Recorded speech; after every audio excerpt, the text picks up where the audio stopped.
அனைவருக்குமே வணக்கம். வடக்கு டெல்லியில் இருக்கிற அவுட்டர் ரிங் ரோடு அப்படின்ற ஒரு பகுதி. இந்த ரோட்டில் எப்போதுமே காலை 6 மணி வாக்கில் பால் போட போகிறவங்க, செய்தித்தாள் போட போகிறவங்க, ஆட்டோ ஸ்டாண்ட், வாடகை கார் ஓட்டுறவங்க அப்படின்னு சொல்லிட்டு அவங்களுடைய வாகனங்களை மட்டும்தான் பார்க்க முடியும். ஆனால் கொஞ்ச நேரம் கழித்து பார்த்தோன்னா அந்த ரோடே ஒரே டிராஃபிக்காக இருக்கும். அப்படி தான் மார்ச் 31, 2017 வாக்கில் காலை 8 மணி வாக்கில் சுதீர் அப்படின்ற ஒரு ஆட்டோ டிரைவர் எப்போதும் போல் அந்த அவுட்டர் ரிங் ரோட்டில் வந்துக்கிட்டு இருந்திருக்காரு. அந்த சமயத்தில் தன்னுடைய ஆட்டோவை ரோட்டோரமாக நிப்பாட்டி கொஞ்ச நேரம் ஓய்வு எடுக்கிறாரு.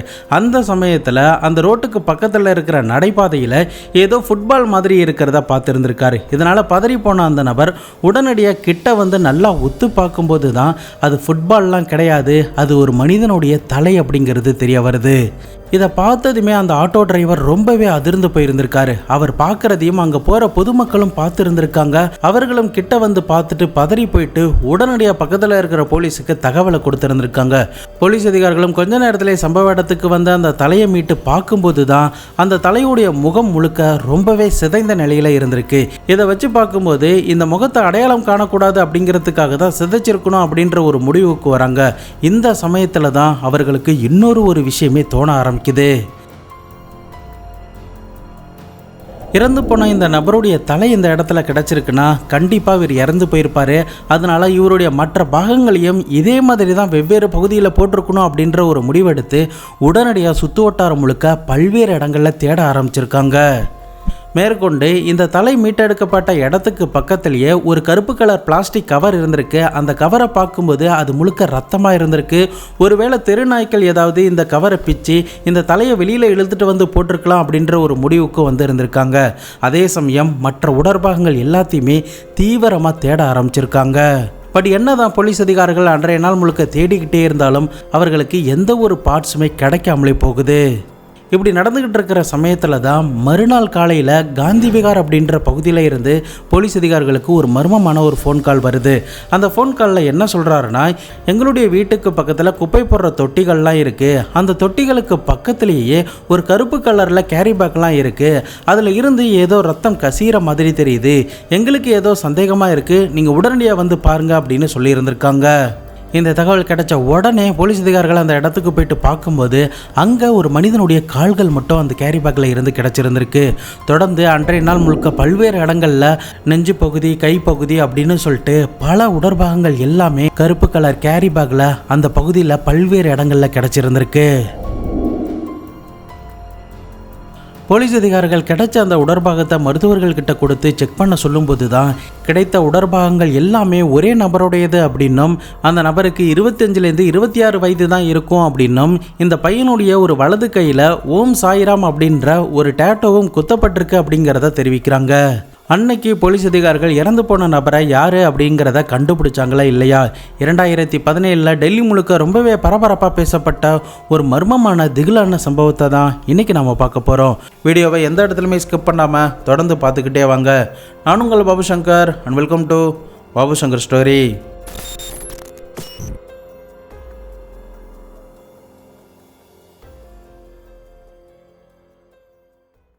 நம்ம சேனலில் வர வீடியோஸ்லாம் உங்களுக்கு பிடிச்சிருந்ததுன்னா 5க்கு எவ்வளோ ஸ்டார் கொடுப்பீங்க அப்படிங்கிறதையும் இந்த வீடியோவுக்கு ஒரு லைக்கையும் போட்டு விடுங்க. அப்போ தான் நிறைய பேருக்கு நம்ம வீடியோஸ் ரெக்கமெண்டில் போய் சேரும். சப்ஸ்கிரைப் பண்ணாமல் யாராவது பார்த்துக்கிட்டு இருந்தீங்கன்னா மறக்காமல் சப்ஸ்கிரைப் பண்ணிக்கோங்க. கிடைத்த உடற்பாகங்களை வச்சு போலீஸ் அதிகாரிகளுக்கு கிடைச்ச 2 தடயம் என்னன்னா, அந்த பையனுடைய வயது அவனுக்கு 25லேருந்து 26 வயதுக்குள்ளே தான் இருக்கலாம். அதே சமயம் அவனுடைய வலது கையில் ஓம் சாய்ராம் அப்படின்ற டேட்டோ குத்தப்பட்டிருந்திருக்கு. இந்த 2 எவிடன்ஸை வச்சு சுற்று வட்டாரம் முழுக்க இருக்கிற போலீஸ் ஸ்டேஷனில் இப்படிப்பட்ட நபர் யாராவது காணாமல் போனதா உங்கள் ஸ்டேஷனில் வந்து மிஸ்ஸிங் கம்ப்ளைண்ட் ஃபைல் ஆகிருக்கா அப்படின்னு சொல்லி விசாரிச்சிருந்திருக்காங்க. ஆனால் எந்த ஒரு க்ளூவுமே அவர்களுக்கு கிடைக்காமலே போகுது. யாருமே அப்படி ஒரு மிஸ்ஸிங் கம்ப்ளைண்ட் கொடுக்கல அப்படிங்கிறது தெரிய வருது. மறுபக்கம் அந்த டேட்டோவை வச்சு ஏதாவது அடையாளம் தெரியுமா அப்படின்னு சொல்லிட்டு சுற்று வட்டார் முழுக்க இருக்கிற நபர்கள்கிட்டலாம் விசாரிக்கிறாங்க.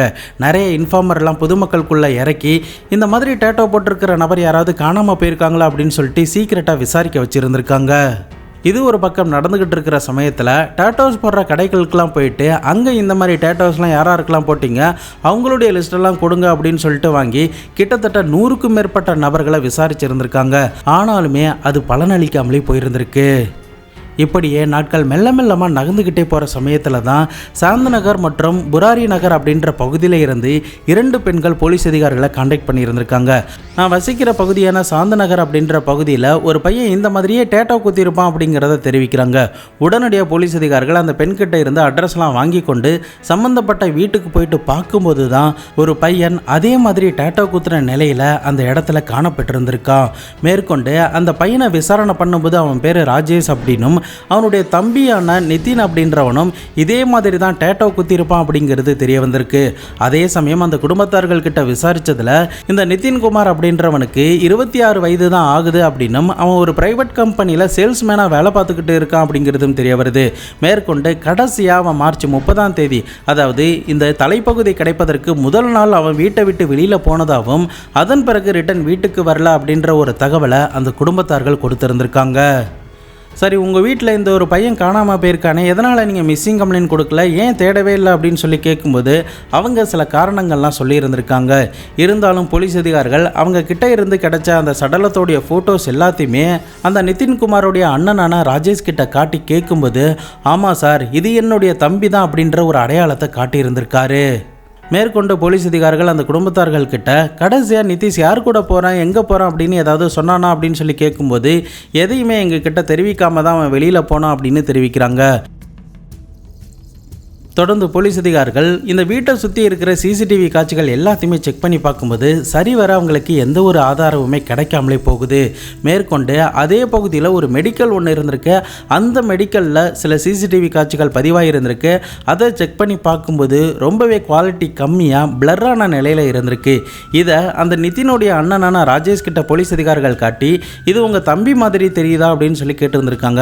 அவரும் அந்த வீடியோவை பார்த்ததுக்கு பிறகு அந்த தம்பியோடைய ட்ரெஸ் மற்றும் அவனுடைய ஸ்டைலை வச்சு இது தன்னுடைய தம்பி தான் அப்படின்ற அடையாளத்தையும் காட்டியிருந்திருக்காரு.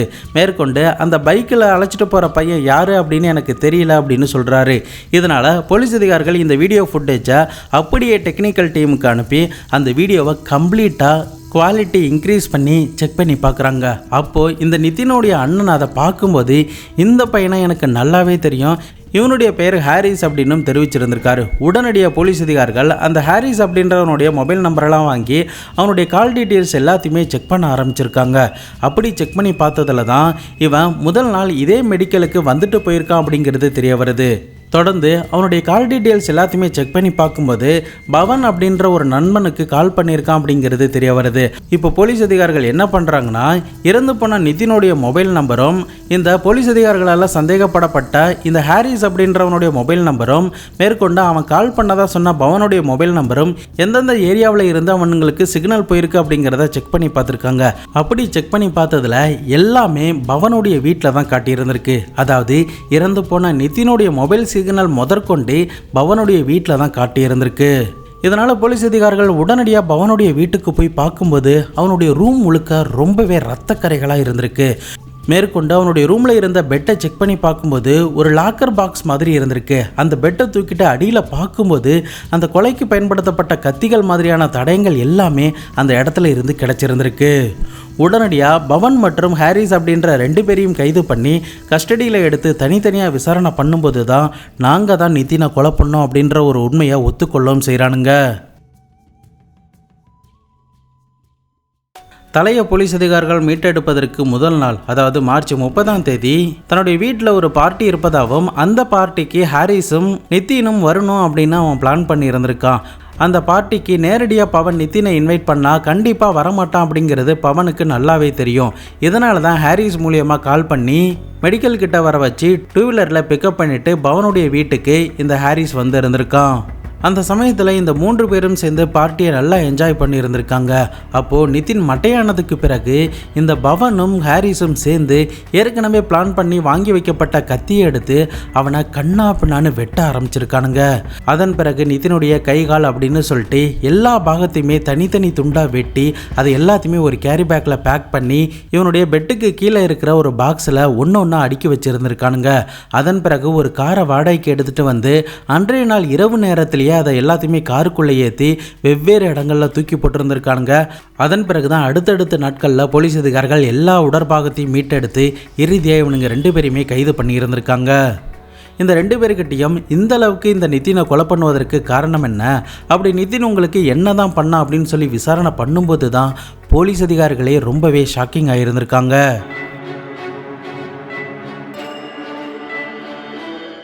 இந்த கொலை சம்பவத்தில் ஈடுபட்ட பவன் அப்படின்றவனுக்கு 2 தம்பிகள் இருந்திருக்காங்க. ஒருத்தனுடைய பேர் சுரஜ், இன்னொருத்தனுடைய பேர் லக்கி. இந்த ஹாரிஸும் பவனும் மட்டும்தான் நெருக்கமாக இருந்திருக்காங்க. மற்ற இந்த 2 தம்பிகளும் இந்த நிதின் கூட தான் ரொம்பவே நெருக்கமாக இருந்திருக்காங்க. இதனால் லீவு நாட்களில் பக்கத்தில் இருக்கிற யமுனா நதிக்கு போயிட்டு குளிப்பது, டைவ் அடிக்கிறது அப்படின்னு சொல்லிட்டு ரொம்பவே என்ஜாய் பண்ணியிருந்திருக்காங்க. அதாவது யாருன்னா இந்த நிதினும் இந்த பவனுடைய 2 தம்பிகளான லக்கி மற்றும் சுரஜ் அப்படின்ற இந்த 3 பேரும் சேர்ந்து தான் அந்த ஆற்றுல ஒன்றா குளிப்பாங்க. அப்படிதான் இந்த கொலை சம்பவம் நடப்பதற்கு 2 வருடத்துக்கு முன்னாடி சரியா ஆகஸ்ட் 15, 2015 வாகுல சுதந்திர தினம் அன்னைக்கு விடுமுறை அப்படிங்கிறதுனால இந்த 3 பேருமே சேர்ந்து பக்கத்தில் இருக்கிற யமுனா நதிக்கு குளிக்கிறதுக்காக போயிருந்திருக்காங்க. அப்போ இந்த 3 பேருமே நல்லா நீச்சல் அடித்து ஆற்றோடைய சென்டர் பகுதி கிட்ட போயிருந்திருக்காங்க. ஆனால் கொஞ்ச நேரத்திலேயே ஆற்றுல வர தண்ணியோடைய வேகம் அதிகரிக்க அவனுங்களால் அதில் இருந்து மீண்டு வெளிவரத்துக்கு ரொம்பவே சிரமமாக இருந்திருக்கு. ஆனால் நிதின் மட்டும் எப்படியோ தப்பிச்சு வெளியில் வந்திருந்திருக்கான். அதன் பிறகு உடனடியாக அந்த குடும்பத்தார்களுக்கு தகவல் கொடுத்துருந்துருக்கான். அக்கம் பக்கத்தில் இருந்த நபர்கள்லாம் காப்பாற்றுறதுக்கெல்லாம் முயற்சி பண்ணியிருந்திருக்காங்க. ரெஸ்கியூ டீம்லாம் அந்த இடத்துக்கு வந்திருந்திருக்காங்க. ஆனாலுமே லக்கி மற்றும் சுரஜை உயிரோடு அவர்களால் மீட்டெடுக்கவே முடியல. அந்த சமயத்தில் நடந்த விஷயங்கள் எல்லாத்தையுமே இந்த நிதின் சொல்லியிருந்திருக்கான். போலீஸ் அதிகாரிகளும் அந்த கேஸை அப்படியே மூடி இருந்திருக்காங்க. ஆனால் மறுபக்கம் பவனுக்கும் ஹாரிஸுக்கும் இந்த 2 பேரும் இறந்ததை ஏற்றுக்கவே முடியல. நிதினுக்கு நீச்சல் தெரியும். அதே சமயம் நிதின் எல்லாரை விடையும் மூத்தவன். அவன் நினச்சிருந்தா 2 பேருமே காப்பாற்றி வெளியில் கொண்டு வந்திருக்கலாம். ஆனால் அவன் கொண்டு வரல. இதுக்கு அவனை ரிவெஞ்ச் எடுக்கணும் அப்படின்னு சொல்லிட்டு பயங்கரமான ஒரு சதி திட்டத்தை அப்போதான் இந்த பவனும் ஹாரிஸும் தீட்ட ஆரம்பிச்சிருக்காங்க. இந்த நீச்சலில் பவனுடைய தம்பிகள் 2 பேருமே இறந்ததுக்கு பிறகு நிதின் பவன் கிட்ட பேசாம தான் இருந்திருக்கான். பவனுக்கு நல்லாவே தெரியும் நம்ம இவன்கிட்ட பேசணும்னா கண்டிப்பாக நெருங்கி பழக மாட்டான் அப்படிங்கிறது. இதனால் ஹாரிஸ் மூலியமாக அவனை நெருக்கமாக பழக வச்சு அதன் பிறகு 2 பேருமே நல்ல நண்பர்களாக ஆகியிருந்திருக்காங்க. இதன் பிறகு தான் பவன் வீட்டில் பார்ட்டி இருக்குது அப்படின்னு சொல்லி பிளான் பண்ணி அவனை வீட்டுக்கு வர வச்சு அவனுக்கு மது போதையை அதிகமாக ஏற்றி விட்டு அவனை துண்டு துண்டாக வெட்டி கொலை பண்ணியிருந்திருக்கானுங்க. இது எல்லாத்தையுமே போலீஸ் அதிகாரிகள் இவனுங்க 2 பேர்கிட்ட இருந்து வாக்குமூலமாக பெற்றதுக்கு பிறகு கிரைம் சீனுக்கு அழைச்சிட்டு போயிட்டு எப்படி நடந்துச்சு அப்படிங்கிறத அந்த சீனை அப்படியே ரீக்ரியேஷன் பண்ணியிருந்திருக்காங்க. இப்போ போலீஸ் அதிகாரிகள் என்ன நினைக்கிறாங்கன்னா இவனுங்க சொன்னது உண்மையா, 2015 அப்படி ஒரு சம்பவம் நடந்துச்சா அப்படின்னு சொல்லி கிராஸ் வெரிஃபிகேஷன் பண்ணி பார்த்ததுல அவன் சொன்ன மாதிரி அப்படியே தான் நடந்திருக்கு. ஆனால் அந்த சமயத்தில் நிதின் கிட்ட போலீஸ் அதிகாரிகள் விசாரித்ததில் அந்த சமயத்தில் நிதினுக்கு ஒரு அறகுறையான நீச்சல் தான் தெரியும். அதே சமயம் பவனுடைய தம்பிகள் வேணுமுனே அவர்களாக தான் நடு ஆற்றுக்கு நீச்சல் அடிச்சுக்கிட்டு போனாங்க அப்படின்னும் அவர்களை ஃபாலோ பண்ணி நிதின் போன சமயத்தில் தான் இதுக்கு மேலே தன்னால் போக முடியாது அப்படின்னு சொல்லிட்டு ரிட்டர்ன் வந்துட்டதாகவும் அதுக்குள்ளே அந்த 2 பேருமே இறந்து போயிட்டாங்க அப்படிங்கிற ஒரு தகவலும் போலீஸ் அதிகாரிகளுக்கு தெரிய வருது. ஆக மொத்தம் பவனுடைய தம்பிகள் இறந்து போனதில் இந்த நிதினுக்கு எந்தவித தொடர்புமே கிடையாது, வேணுமுனே அவன் எதையுமே பண்ணலை அப்படின்ற ஒரு விஷயம் தெரிஞ்சதுமே இது எல்லாத்தையுமே பவன் மற்றும் ஹாரிஸ் கிட்ட சொல்லும்போது ரொம்பவே வருத்தம் அடைஞ்சிருந்திருக்கானுங்க. நாங்கள் தெரியாமல் இந்த நிதின் குமாரை கொலை பண்ணிட்டோமா அப்படின்னு சொல்லி வருத்தத்தோட தற்போதைக்கு ஜெயிலில் தான் கம்பி எண்ணிக்கிட்டு இருக்கானுங்க. இந்த வழக்கு இன்னமும் நடந்துகிட்டு இருக்கிறதுனால என்ன தண்டனை கிடைக்க போகுது அப்படிங்கிறத பொறுத்திருந்து நம்ம பார்க்கலாம். ஒரு மனிதன் அவசரத்தில் எடுக்கிற முடிவு அவனை எப்பேற்பட்ட பாதிப்புக்கு உள்ளாக்குது அப்படிங்கிறத நிச்சயம் இந்த சம்பவம் நமக்கு உணர்த்திருக்கும் அப்படிங்கிறத நான் நம்புகிறேன். இந்த சம்பவத்தை பற்றி நீங்கள் என்ன நினைக்கிறீங்க அப்படிங்கிறதையும் இந்த வீடியோவுக்கு 5க்கு எவ்வளோ ஸ்டார் கொடுப்பீங்க அப்படிங்கிறதையும் மறக்காமல் கமெண்ட் பாக்ஸில் சொல்லுங்கள். இந்த வீடியோஸ் பிடிச்சதுன்னா மறக்காமல் லைக் பண்ணி உங்களுடைய நண்பர்களுக்கும் ஷேர் பண்ணி விடுங்க. நம்ம சேனலுக்காக உருவாக்கப்பட்ட இன்ஸ்டாகிராம், டெலிகிராமில் ஃபாலோ பண்ணாதவங்க ஃபாலோ பண்ணிக்கோங்க, ஜாயின் பண்ணாதவங்க ஜாயின் பண்ணிக்கோங்க. நாளையும் ஒரு நாள் வேறு ஒரு கிரைம் கேஸோட வேறு ஒரு வீடியோவில் உங்களை வந்து சந்திக்கிறேன். அது வரைக்கும் உங்களிடமிருந்து விடைபெறுவது உங்கள் பாபு சங்கர்.